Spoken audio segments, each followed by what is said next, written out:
Ya, untuk membahas seperti apa dampak hubungan Indonesia dan Tiongkok usai kebijakan penyetopan dan pembatasan impor hewan hidup dari Tiongkok, telah hadir bersama kami di studio ada tenaga ahli utama KSP, Dhani Amrul Ihdan, dan juga ada pakar hubungan internasional Alexius Jemadu. Selamat pagi Pak Dhani, selamat pagi juga Pak Alex. Selamat pagi, saya langsung ke Pak Dhani. Pak Dhani, ini sebenarnya aturan pembatasan impor ini berlaku untuk apa saja dan dalam jangka waktu berapa lama? Karena ini banyak simpang siur yang disampaikan ke masyarakat. Iya, pertama Presiden kan hanya mengarahkan kepada untuk hewan-hewan hidup dulu. Nah, ini akan kita lihat bagaimana dampaknya ke depan. Yang paling penting bagaimana komitmen pemerintah Cina dan hasil dari recovery yang ada di China tersendiri terhadap permasalahan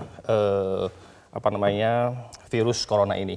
Nah, satu hal yang paling penting adalah Presiden mengatakan bahwa bagaimana kita meningkatkan daya saing dengan mengambil inisiatif strategik ya di balik masalah virus corona ini. Bahwa keunggulan bersaing suatu bangsa juga bisa dilihat bagaimana di samping power of buyers, daya beli, tapi juga harus ada daya saing berupa power of supplier. Nah, dalam sisi ini bahwa karena kontribusi RRT terhadap produk domestik bruto global itu mencapai 27-28%, Mbak. Nah, ini kontribusi cukup signifikan. Di samping itu ekspor Indonesia ke Cina itu sudah 16% lebih. Sekitar kalau dihitung sudah 25,85 miliar US dollars. Nah, tingginya ekspor Indonesia ke Cina ini ketika masa-masa recovery seperti ini, tentu kita diminta untuk mencari inisiatif-inisiatif dengan mengembangkan pasar pihak lain selain Cina. Berarti ada peluang yang sebenarnya tercipta oleh Indonesia. Sebetulnya secara sisi ekonomi, di mana kita bisa meningkatkan kapasitas produksi ekspor. Kita juga ada ekspor kelapa sawit, ya, CPO, kelapa sawit. Itu nilainya 18 miliar dollars loh. Nah, ini bisa kita cari peluang pasar lain selain ke Cina. Ya kan, demikian pula barang-barang yang diekspor dari Cina ke negara lain itu juga begitu mereka stuck, kita bisa ambil sebagai niche market. Tetapi bagaimana dengan dalam negeri sendiri? Misalnya kita ada pembatasan, apakah ini akan mengganggu pasokan di dalam negeri dan lain-lain? Karena kan juga akan ada implikasinya. Ya, kalau kita lihat kan impor terbesar itu kayak di bawang putih ya.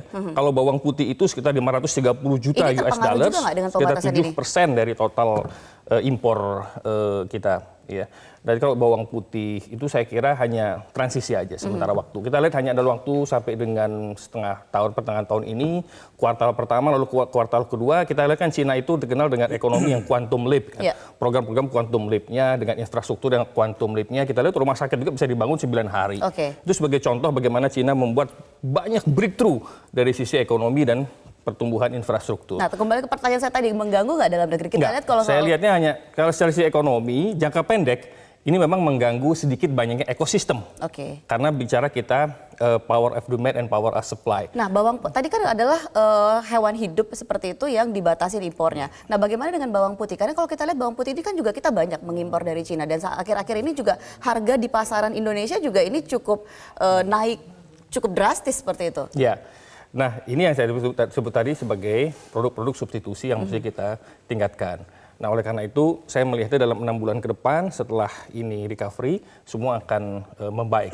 Ini ada periodik saja. Ada periodisasi saja. Baik, saya langsung ke Pak Alex. Pak Alex, kalau kita lihat respon dari Dubes Tiongkok ini mengatakan kalau Indonesia ini sepertinya berlebihan. Tepat tidak sih? Atau memang berlebihankah kita responnya? Saya kira tidak bisa dikatakan berlebihan karena pertama kita bertolak dari pernyataan WHO bahwa ini sudah darurat global. Ya, artinya setiap negara diharapkan untuk mengambil apa yang disebut extraordinary measures untuk menjaga supaya ini jangan sampai masuk ke negaranya. Ya, jadi dari segi hubungan internasional apa yang Indonesia lakukan sudah tepat. Memang apa yang dikatakan oleh Dubes itu berlebihan. Kita harus mengerti psikologi Cina saat ini. Psikologi Cina saat ini adalah dia negara besar, dia ingin memberi kesan bahwa dia mampu mengatasi ini. Nah, ketika ada negara-negara membatasi penerbangan, batasi impor dan lain sebagainya, itu memberi kesan bahwa situasinya getting worse dan dia tidak ingin itu terjadi. Tapi kita kan berurusan dengan warga negara yang sangat rentan terhadap wabah ini, ya kan? Jadi Presiden juga amanat konstitusi untuk melindungi warga negara. Itu satu hal yang memang harus kita lakukan. Oke. Tapi memang mempertimbangkan hubungan kita dengan Cina ya. Kita lihat tadi seperti katakan Mas Dani dalam 3 hal ya.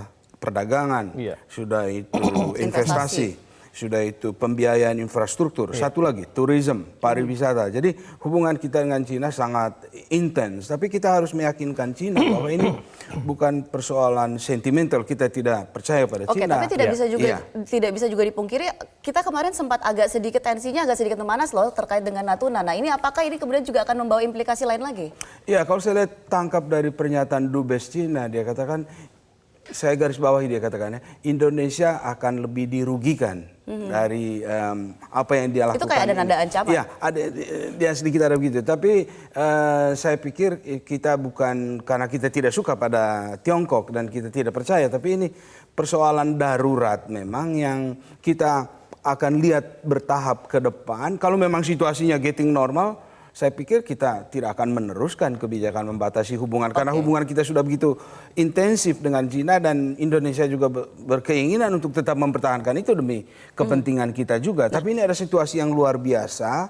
Kita harus yakinkan Tiongkok bahwa ini kami harus melindungi warga negara kami dan kami negara yang warga negaranya sangat rentan kalau ini sempat meluas itu kami kontrolnya sulit, jadi kami perlu mengambil tindakan-tindakan yang preventif demi kepentingan nasional ya. Baik, saya langsung ke Pak Dhani kembali. Pak Dhani, ini sudah diperkirakan juga tidak sih oleh pemerintah ketika mengambil keputusan seperti ini, respon yang muncul saat ini?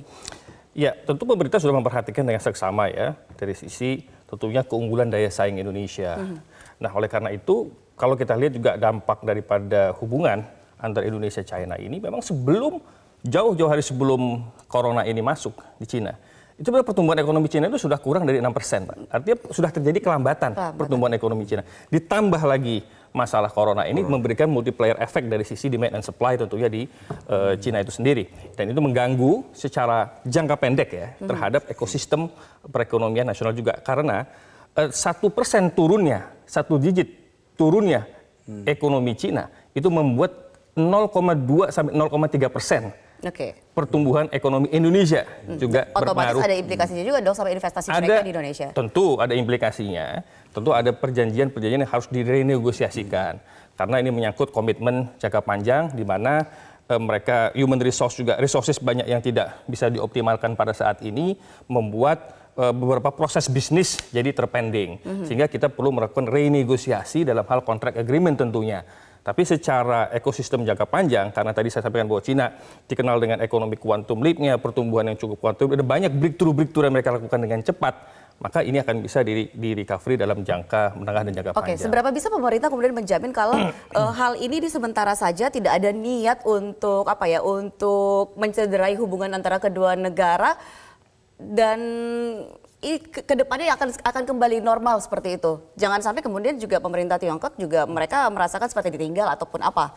Ya, nah ini kita harus jadikan sebagai milestone penting Pak untuk memperkuat industri nasional, kemandirian bahan baku.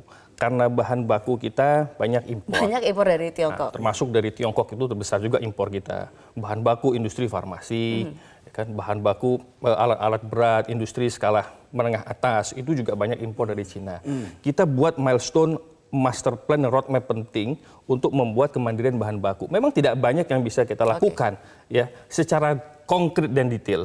Tapi dengan kita menyiapkan suatu milestone kemandirian ketahanan nasional dalam hal ekonomi, kita akan membuat satu tahapan-tahapan menuju kemandirian bahan baku sehingga tidak tergantung lagi dari China. Pak Alex, ada tidak sih yang harus mungkin catatan yang harus diperhatikan oleh pemerintah Indonesia agar ini pemerintah Cina benar-benar memahami kalau ini hanya sementara saja, ke depan ini tidak akan mencederai ataupun tidak akan berdampak panjang lah terhadap hubungan antara kedua negara? Ya, itu saya pikir perlu disampaikan kepada pemerintah Cina secara persuasif ya, bahwa kita bukan karena kita tidak suka pada pemerintah Cina.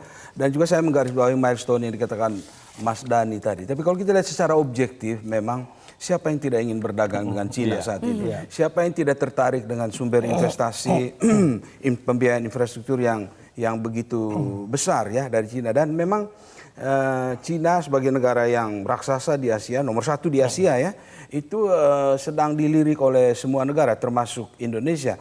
Dan dia mempunyai pilihan yang sangat luas kan. secara objektif ya.